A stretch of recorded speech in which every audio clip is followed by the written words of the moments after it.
Good morning. Welcome to another edition of Coffee with Tea. I'm your host, the amazing Tea Street. I'm going to jump right in because I got some things to say and I want to set this up in the manner in which I hope will be helpful to you so that you can follow over the next few days, 12 days, I think, maybe 13, 14, but 12 days. I'm going to start a series, something that I have not done on Coffee with Tea in the morning. I used to do it in the evenings when I did Coffee with Tea once a week, but I'm going to try to do this over the next 12, 13, 14 days. I want to start a series called Be the Unicorn. So today is part one called Don't Skip the Process of Becoming the Unicorn. It's based on a book um, by William Vanderbloemen. And one of the things that I love about this book is that we oftentimes run away from that concept, particularly Christians, of a unicorn, because we think of it as something mythical. But really, becoming a unicorn isn't about becoming mythical, it's about becoming exceptional.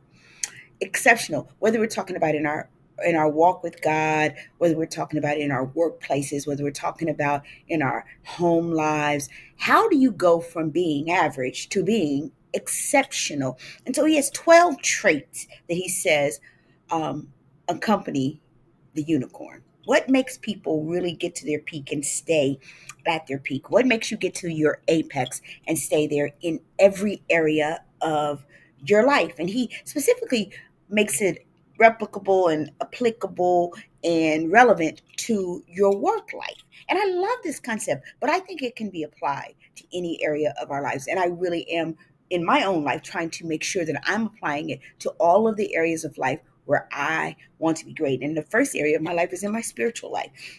And so today I'm going to cover just the first trait that he says. And I want you to hear it and I don't want you to turn it off too fast because if you do it too fast, you will miss the meat of it.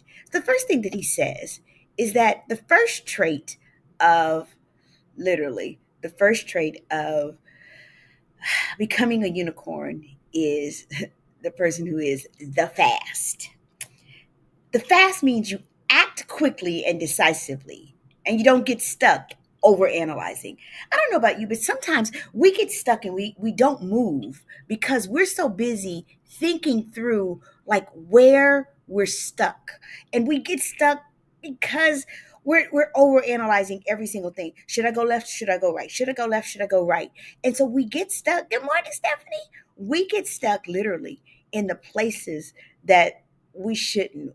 It becomes mundane for us because all of a sudden we go down rabbit trails that we shouldn't be down. But he talks about the people who are really exceptional in every area of life are the people who are the fast. They act quickly and decisively, and they don't get stuck in overanalyzing. So I want to give you action steps for every single thing that we're going to talk about in this series called Be the Unicorn. I want to give you some action steps, some things you can do to be the fast, for example. The first thing, start setting a timer for making smaller decisions. And it starts on a micro level. So if you've got a decision to make today, do I go to the grocery store first or do I go to get my nails done? You got 30 seconds to make that decision. You give yourself a timer. You set the timer. These are practical things so you start to build a habit of becoming, good morning, Miss Brown, of becoming the fast. Use a ready, fire, aim approach. People are like, T, you get so much done. You get a lot done in a little bit of time. Girl, this summer you have done this, and this. And I said, you know why? Because I didn't give myself time to overanalyze it. Does that mean I shouldn't think through? No, it just means I don't allow myself to get stuck because I'm so busy thinking through it that I never do through it.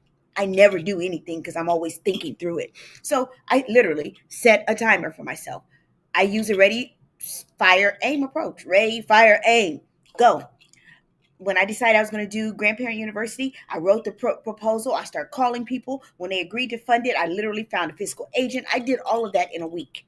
And then I just pulled the trigger because had I not done it, yeah, there's some things we learned in some areas we're going to grow the next time we do it. But now we know we have a starting point. We have a starting point. And so when I pick this up and pull it together for next year, I got a whole other game plan. But I had that because I didn't get stuck. Some people would still be ruminating over whether Grandparent University was a good idea. It's now in the what? Record books. Block time spaces for rapid decisions. Me, I give myself things that I need to get done. And I say, T, this is your amount of time that you get to think through it. I have time on my calendar literally that says processing my next moves. When I was thinking about my new job, literally my mentor made me block out time that was intentional for working on that one thing. But beyond that time, I didn't work on that. I was very intentional with my time. The people who are the fast, who become unicorns, they really understand. Delegate to people with deadlines. If you got a team and you got people who work with you and for you, don't think that you have to do it all yourself. The fast people understand. Delegate it to people, but give them deadlines too. Help everybody to become unicorns by literally helping everybody to be fast. Act quickly, decisively, and don't get stuck in overanalysis. That's the first step to becoming a unicorn. I don't know why I keep saying uniform, y'all, but a unicorn is by becoming the fast. Now I'm going to move us to the next one tomorrow. There's a part 2 tomorrow. We're going to go all the way up to part 12. When we get to part 12, you will literally have had the synopsis of the book, Be the Unicorn. When I tell you that book has changed my mindset, and now I'm teaching other people through this method on how to become a unicorn in every area of your life. Don't get stuck in the mundane. Don't get stuck in the decision making. The people who sit at the top of all the food chains are people who are the fast. They're the people who make quick decisions. Guess what? You can try it out. Trial and error will tell us if it was a good decision. And guess what? None of what we do is fatal. So try it. Don't get stuck in the mundane. Don't get stuck in the details or in overanalysis. Act quickly and decisively. I'm the Amazing T Street. Absolutely, positively, nothing amazing in me that's not in each and every one of you. I hope that you will join me for this series over the next 11 days after today called Becoming the Unicorn. Have a great day.